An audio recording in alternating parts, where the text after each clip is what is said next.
Monthly income लेना चाहते हैं और जहां पर पैसा 100% सुरक्षित हो, तो बात करेंगे आज हम पोस्ट ऑफिस एमआईएस की। इसकी डिटेल्स के बारे में बात करेंगे, कितना टैक्स लगता है, कितना इंटरेस्ट रेट है और कितना आपको इंटरेस्ट मिलेगा, क्या क्या उसकी लीगैलिटीज़ है, सभी चीज़ों के बारे में ब्रीफ में बात करेंगे। तो उसके लिए चलते हैं हमारी स्क्रीन की तरफ और बहुत ही आसान तरीके से समझते हैं पोस्ट ऑफिस एमआईएस को। तो चलिए वीडियो शुरू करते हैं। तो देखिए, post office MIS MIS stand करता है मंथली इनकम स्कीम के लिए, जहाँ पर कि हमें मंथली इनकम मिलती है। अब ये स्कीम जो है आपको रेगुलर मंथली इनकम देती है और ये सूटेबल है रेगुलर इनकम और गारंटीड इनकम के लिए, जो कि आपको मंथली बेसिस पर मिलती है। अब बात आती है कि पोस्ट ऑफिस एमआईएस कैसे काम करता है। तो देखिए, यहाँ पर आपको डिपॉजिट कराना है लमसम अमाउंट, और लमसम अमाउंट जैसे ही आप जमा कराते हैं, हर महीने आपको इंटरेस्ट मिलना शुरू हो जाता है। ये इंटरेस्ट आपको कब तक मिलता है? जब तक कि आपका पैसा जमा है, और ये इन्वेस्टमेंट का टेन्योर जो कि 5 साल है, 5 साल के तक आपको यहाँ पर इंटरेस्ट मिलता रहेगा। अब टेन्योर के बाद में आपको आपका पैसा वापस मिल जाएगा, जितना भी आपने डिपॉजिट कराया है। अब इसके क्या फीचर्स हैं? देखिए, जो सबसे इम्पोर्टेंट फीचर है वो है गवर्नमेंट ऑफ इंडिया का सपोर्ट, यानी कि ये स्कीम जो है वो सेंट्रल गवर्नमेंट ऑफ इंडिया की स्कीम है। तो क्योंकि गवर्नमेंट स्कीम है तो ये सेफ इन्वेस्टमेंट ऑप्शन है, और वहाँ पर आपको मिलता है guaranteed return, regular monthly income, जो कि सबसे इम्पॉर्टेंट है इन्वेस्टर्स के लिए। अब जब आप पैसा जमा कराते हैं तो आप जानना चाहते हैं कि क्या इनकम टैक्स आपका रहेगा इस स्कीम में। तो यहाँ पर कोई भी टैक्स का एडवांटेज आपको नहीं मिलेगा। इनकम टैक्स में कोई बेनिफिट नहीं है आपका। यहाँ पर tax deduction under sections 80C नहीं आपको मिलेगा। आपको यहाँ पर 80C में भी कोई टैक्स रिबेट नहीं मिलता है। इस बात को यहाँ पर ध्यान में आपको रखना पड़ेगा। लेकिन क्या अच्छी बात है कि यहाँ पर टीडीएस नहीं काटा जाता, आपको आपका पूरा पैसा दे दिया जाता है हर महीने। अब ये अकाउंट कौन खोल सकता है? देखिए, कोई भी इंडियन रेजिडेंट, जैसे कि मैं भी अकाउंट ओपन कर सकती हूँ, इंडिविजुअल नेम में कर सकती हूँ। जॉइंट अकाउंट अगर मैं चाहूँ तो 2 होल्डर या फिर 3 टोटल होल्डर्स के साथ में जॉइंट अकाउंट ओपन किया जा सकता है। अब यहाँ पर गार्जियन भी अपने बच्चे के नाम पर अकाउंट ओपन कर सकते हैं, और अगर माइनर 10 साल का है या उससे ज़्यादा है तो माइनर के नाम पे ही अकाउंट ओपन किया जा सकता है। तो इसका मतलब ये हुआ कि कोई भी इंडिविजुअल ओपन कर सकता है। जॉइंट नेम में भी ओपन किया जा सकता है माइनर के नाम से, अगर 10 साल या उससे ज़्यादा है। अदरवाइज गार्जियन भी माइनर के लिए अकाउंट ओपन कर सकते हैं, ऑपरेट कर सकते हैं। अब कैसे ओपन करेंगे? कैश डिपॉजिट करें या फिर चेक डिपॉजिट करें? अब कैश के लिए जो लिमिट है वो आप पोस्ट ऑफिस से पता कर सकते हैं, और यहाँ पर चेक का जो रियलाइजेशन डेट है वही अकाउंट ओपनिंग डेट माना जाएगा।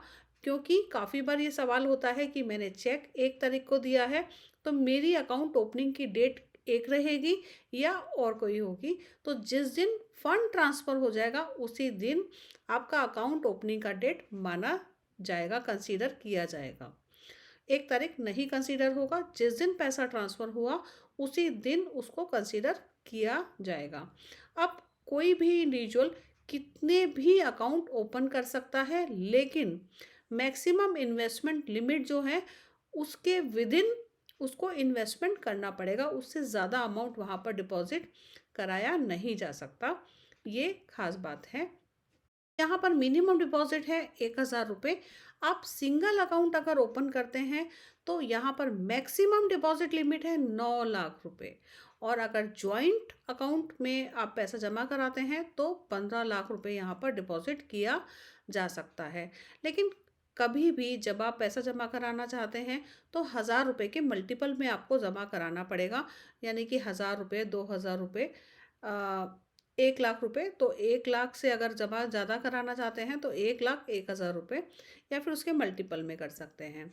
और यहाँ पर आप जो है मैक्सिमम 9 लाख रुपए जमा करा सकते हैं इंडिविजुअल के नाम से।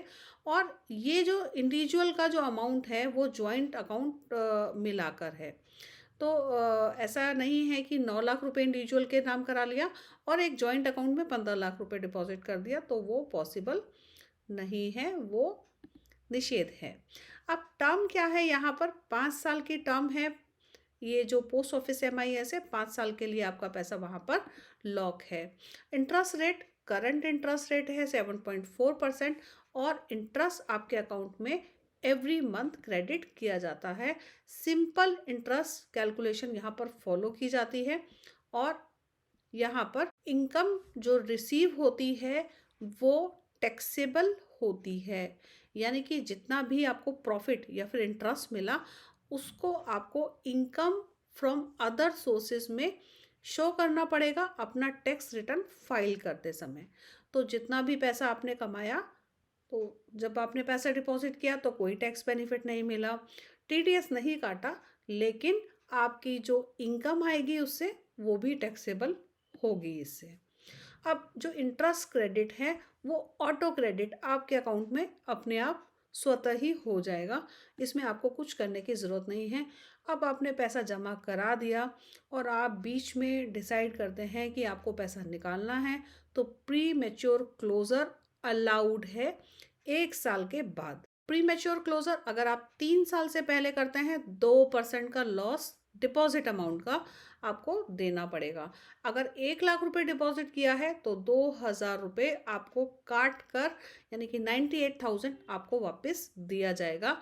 और अगर आप 3 साल के बाद अपना पैसा निकालते हैं तो 1% का पेनल्टी। अगर 1 लाख रुपए डिपॉजिट किया करा था तो 99,000 ही आपके हाथ लगने वाला है, सारा का सारा पैसा वापस नहीं मिलेगा।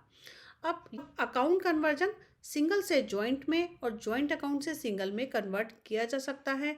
माइनर का अकाउंट मेजर में कन्वर्ट किया जा सकता है, पॉसिबल है। अब account transfer, post office MIS account को ट्रांसफ़र किया जा सकता है एक पोस्ट ऑफिस से दूसरे पोस्ट ऑफिस में भी।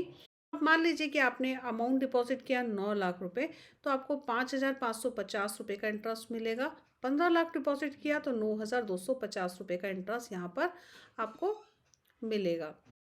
नॉमिनेशन फैसिलिटी यहाँ पर अवेलेबल है और आप अकाउंट ओपन करते समय या फिर अकाउंट ओपन करने के बाद भी यहाँ पर नॉमिनेशन कर सकते हैं।